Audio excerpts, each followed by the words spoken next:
যে সময়ে সারা ভারতবর্ষ জুড়ে বিরোধীদের রাজনৈতিক দলগুলো সব জায়গায় গিয়ে বলছে, অন্তত আমাদের দলের নেতা অভিষেক বন্দ্যোপাধ্যায় বলেছেন আগে দেশ পরে দল, আর নরেন্দ্র মোদী বিহারে এসে, বাংলায় এসে, গুজরাটে গিয়ে সেখানে দেখাচ্ছেন আগে ভোট পরে দেশ।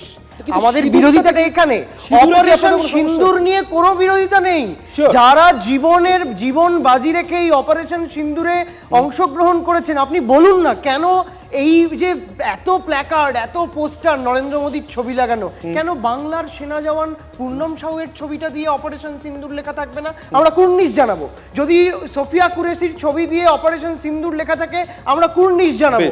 যদি ভামিকা সিং এর থাকে আমরা কুর্নিশ জানাবো। সেনাদের কৃতিত্ব নিয়ে একজন রাজনেতা তিনি রাজনীতি করবেন এই মুহূর্তে। প্রধানমন্ত্রী উনি বলছিলেন যে বিদেশি মিডিয়া এটা দেখছে না ভাগ্যিস। আমি বলবো প্রধানমন্ত্রী একবারও বুঝলেন না যে এই সময় দেশের শত্রুরা যারা ভারতবর্ষের দিকে তাকিয়ে আছে, এই সময় যদি আমরা সবাই ছত্রভঙ্গ হয়ে যাই ওরা হাসবে, ওদের হাসাচ্ছেন প্রধানমন্ত্রী। আমরা ইউনাইটেড থাকার কথা বলছি।